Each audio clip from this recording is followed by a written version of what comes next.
الحمدللہ رب العالمین والصلاة والسلام علی رسول الامین وعلی آلہ وصحبہ اجمعین اما بعد. عن صہیب رضی اللہ عنہ قال قال رسول اللہ صلی اللہ علیہ وسلم عجبا لامر المؤمن ان امرہ کلہ خیر وليس ذلك الا للمؤمن ان اصابته السراء شکر فکان خیرا لہ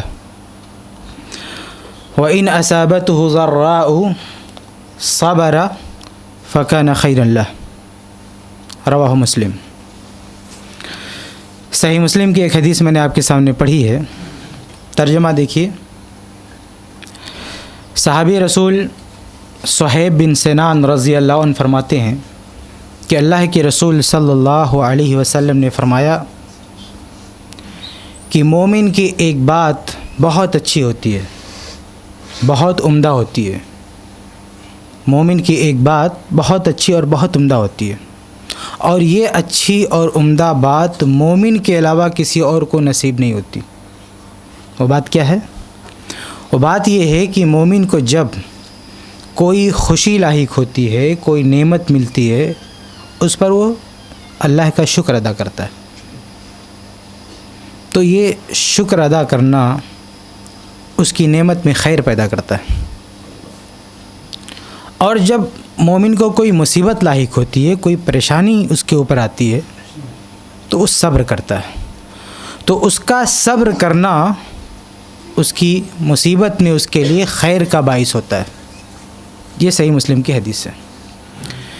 اس حدیث میں اللہ کے رسول صلی اللہ علیہ وسلم نے ایک اصولی بات کہی ہے جس پر عمل کرنے کی ضرورت ہمیں سے ہر ایک کو پیش آتی ہے، کیونکہ ہمیں سے ہر ایک کے سامنے کبھی خوشی کا موقع ہوتا ہے، کبھی مصیبت کا موقع ہوتا ہے. تو ان دونوں مواقع پر ایک مومن کی حیثیت سے ہم کو کیا کرنا چاہیے؟ خوشی کا موقع اور مصیبت کا موقع، یہ دونوں ایک دوسرے کے ضد معلوم ہوتی ہیں، لیکن اسلام نے ایک ایسا فارمولہ دیا ہے مومن کو کہ مومن ان دونوں چیزوں کو خیر سے بدل سکتا ہے. ان دونوں چیزوں میں خیر حاصل کر سکتا ہے، بھلائی حاصل کر سکتا ہے. وہ فارمولہ کیا ہے؟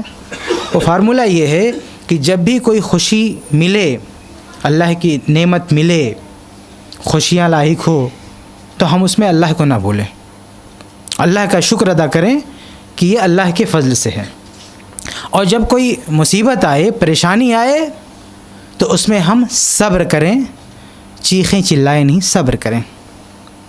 لیکن آج ہمارے اندر ایمان کمزور ہوتا ہے، تو اس کا نتیجہ یہ ہوتا ہے کہ ہم ان مواقع پر، یعنی خوشی کے موقع پر یا مصیبت کے موقع پر اس اصول پر عمل نہیں کر پاتے ہیں. ہوتا کیا ہے کہ آج کل جب ہم کامیاب ہو جاتے ہیں، کوئی خوشی ملتی ہے، کوئی اچھائی ملتی ہے، نعمت ملتی ہے، تو ہم کیا کہتے ہیں؟ ہم اس کی ساری کامیابی کا سارا سہرا اپنے سر باندھتے ہیں. ہم یہ لوگوں سے بتاتے ہیں، اپنے دوستوں سے، اپنے والدین سے، اپنے ملنے والوں سے، کہ آج اگر مجھے یہ کامیابی ملی ہے، میں اتنا بڑا آدمی ہوا ہوں، مشہور آدمی ہوا ہوں، یا کچھ بھی کسی طرح کی نعمت ملی ہے، تو اس کی وجہ یہ ہے کہ میں نے دن رات ایک کیا، میں نے یہ کیا، وہ کیا، یہ دماغ لگایا، وہ دماغ لگایا، تو آج میں اس مقام پر ہوں. یعنی آدمی اس میں اللہ کا نام نہیں لیتا، یہ بھول جاتا ہے کہ اللہ کی بھی مدد ہمارے ساتھ رہی ہے. اگر اللہ کی مدد نہ ہوتی تو میں کچھ نہیں کر سکتا، اللہ کیا فضل نہ ہوتا تو ہم کچھ نہیں کر پاتے. تو کامیابی کی ساری وجہ وہ اپنی ہوشیاری کو، اپنی عقل مندی کو قرار دیتا ہے، اس میں اللہ کو بھول جاتا ہے. اور اس کے برعکس جب کوئی مصیبت آتی ہے، کوئی پریشانی آتی ہے، کہیں فیل ہو جاتا ہے، کہیں اس کا پلان فیل ہو گیا، کہیں کامیاب نہیں ہوا، کہیں اس کی آئیڈیا فیل ہو گئی، تو کیا بولتا ہے؟ بولتا میں نے تو پورا بندوبست کیا تھا، لیکن قسمت میں نہیں تھا، اللہ نے نہیں لکھا تھا. مطلب یہ کہ وہ جو پریشانی آئی سب اللہ نے ڈالا، جو کامیابی ملی وہ اس کا کیا ہوا ہے، جو خوشیاں ملی وہ ہم نے کیا، اور کہیں ہمارا پلان فیل ہو گیا تو وہ اللہ نے کیا. یہ صرف اپنے تعلق سے نہیں ہوتا ہے، بلکہ دوسری کی خوشیوں اور دوسری کی مصیبتوں پر بھی ہمارا یہی حال ہوتا ہے، کیونکہ ہمیں یہ اصول اور فارمولہ نہیں معلوم ہے. ہوتا یہ ہے کہ ہم کسی بندے کو دیکھتے ہیں کسی خوشی سے سرفراز ہو جاتا ہے تو ہم کیا کہتے ہیں؟ ہم اس کی ایک ایک چیز گنانا شروع کرتے ہیں. ارے وہ ایسا تھا، اس نے یہ کیا وہ کیا تو آج اس مقام پر پہنچا ہے. حالانکہ وہی آدمی جب وہ کامیابی کی سیڑھی چڑھ رہا ہوتا ہے تو ہم اس کو دھکے مار رہے ہوتے ہیں، اسی آدمی کی برائیاں کر رہے ہوتے ہیں. ابھی وہ کامیاب سکسیس نہیں ہوا ہے، ابھی وہ کامیابی کی طرف بڑھ رہا ہے تو ہم کیا کرتے ہیں؟ اس کی ٹانگیں کھینچتے ہیں. ارے یہ کیا فالتو کام کر رہا ہے، یہ غلط کر رہا ہے، وہ غلط کر رہا ہے، دن رات اس کی برائی. لیکن جب وہ کامیابی کی منزل پر پہنچ جاتا ہے تو ہماری زبان کیا ہوتی ہے؟ ارے اس نے یہ کیا، بہت محنتی تھا، ایسا کرتا تھا ویسا کرتا تھا تو آج اتنا بڑا آدمی ہوا. حالانکہ جب وہ کامیابی کی زینت طے کر رہا تھا تو ہم اس کو گالیاں دے رہے تھے. لیکن جب کامیاب ہو گیا تو اب اس کی ساری کریڈٹ، ساری کامیابی کا صحرا بھی ہم اسی کے سر باندھتے ہیں.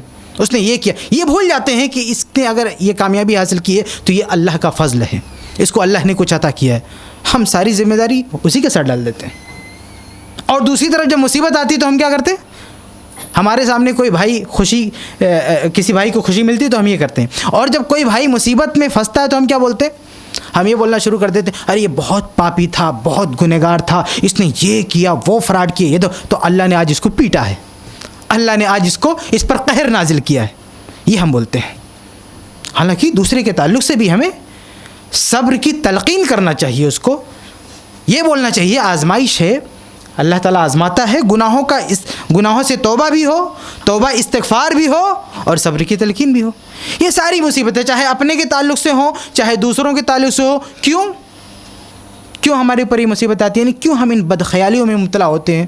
اس لیے کیونکہ ہمارے اندر ایمان نہیں ہے. دیکھیے حدیث میں شروع میں اللہ نے کہا عجبا لامر المؤمن، یہ اچھی بات صرف مومن ہی کو مل سکتی ہے. مطلب یہ کہ مصیبتوں خوشیوں پر اللہ کا شکر ادا کرنا اور مصیبتوں پر صبر کرنا یہ ایمان کا حصہ ہے. اور حقیقت میں ایمان کے جو ارکان ہیں اس میں سے ایک رکن ہے تقدیر پر ایمان. اور تقدیر پر ایمان کا کیا مطلب ہے جانتے ہیں؟ حدیث جبریل جو بہت مشہور حدیث ہے اس میں اللہ کے رسول صلی اللہ علیہ وسلم فرماتے ہیں تؤمن بالقدر خیرہ وشرہ. تقدیر پر ایمان لانے کا مطلب یہ ہے کہ تقدیر کے خیر پر اور اس کے شر پر ایمان لاؤ. مطلب کیا؟ تؤمن بالقدر خیرہ وشرہ، مطلب یہ کہ جو بھلائیاں ملے، جو اچھائیاں ملے اس پہ اللہ کا شکر ادا کرو، اور شر جو مصیبتیں آئیں صبر کرو. یہ فلسفہ ہے، یہ تقدیر پر ایمان لانے کا خلاصہ ہے کہ خوشیاں آئیں تو ہم اترائیں نہ کہ سب ہم نے کیا ہے، اور مصیبتیں آئیں تو ہم دکھی نہ ہوں، رنجیدہ نہ ہوں کہ ہم فلاپ ہو گئے. مصیبتیں آئیں صبر کریں، خوشیاں آئیں ہم اللہ کا شکر ادا کریں. بلکہ قرآن میں اللہ تعالیٰ نے ایک جگہ سورہ حدید میں جہاں اللہ تعالیٰ نے تقدیر کا تذکرہ کیا ہے وہاں پہ اللہ رب العالمین فرماتا ہے اس کی حکمت بتاتے ہوئے کہ تقدیر پر ایمان لانے کا فائدہ کیا ہے. یعنی اللہ تعالیٰ نے سب کی تقدیریں لکھ دی، اس کا فائدہ کیا؟ اللہ کہتا ہے لِكَيْ لَا تَأْسَوْا عَلَى مَا فَاتَكُمْ وَلَا تَفْرَحُوا بِمَا آتَاكُمْ. جو تم سے چھن گیا، تم کو نہیں مل سکا، جن سے تم محروم رہ گئے، اس پہ تمہیں افسوس نہیں ہوگا. اور لا تفرحوا بما آتاکم، اور جو تم کو مل گیا، اللہ نے عطا کر دیا، اس پہ اتراؤ گے نہیں. اللہ تعالیٰ اترانے والوں کو پسند نہیں کرتا ہے. تو دیکھیے خود قرآن میں اللہ تعالیٰ نے تقدیر پر ایمان لانے کا فائدہ بتایا تاکہ آدمی کو خوشیاں ملے تو اس پر اترائے نہ، گھمنڈ نہ کرے یہ سب کچھ ہمارا کیا دھرا ہے، بلکہ بولے کہ اللہ نے ہم کو عطا کیا ہے. اور مصیبتیں آئیں تو رنجیدہ نہ ہو، ماتم نہ کرے کہ ہم نے کون سی چال چل دی، یہ ہم نے کیسا قدم اٹھایا کہ یہ پہاڑ ٹوٹ پڑا. نہیں، وہ تھوڑا سا صبر کرے، یقین اللہ پر ایمان رکھے، تقدیر پر ایمان رکھے کہ سب کچھ اسے سوچنے سے نہیں ہوتا ہے، اللہ کے فیصلے کا بھی دخل ہوتا ہے. خلاصہ یہ ہے کہ اس حدیث میں اللہ تبارک و تعالیٰ نے ایک اصول دیا ہے، اس اصول کی روشنی میں ہم چاہے خوشی کی حالت میں ہو چاہے مصیبت کی حالت میں ہو، دونوں حالتوں میں ہم خیر اور بھلائی سمیٹ سکتے ہیں. اصول یہ ہے کہ جب خوشیاں ملے اللہ کا شکر ادا کریں، مصیبتیں آئیں ہم صبر کریں، توبہ استغفار کریں. یہ دونوں حالتوں میں اگر ہم اس اصول پر عمل کریں گے تو ہر حالت میں، چاہے ہم خوشی کی حالت میں جی رہے ہوں چاہے مصیبت کی حالت میں جی رہے ہوں، ہر حالت میں ہمارے ساتھ خیر ہی خیر ہے. یہ ایک مومن کا فائدہ ہوتا ہے. اللہ سے دعا ہے کہ اللہ تعالی ہم سب کو اس حدیث پر عمل کی توفیق دے. آمین رب العالمین.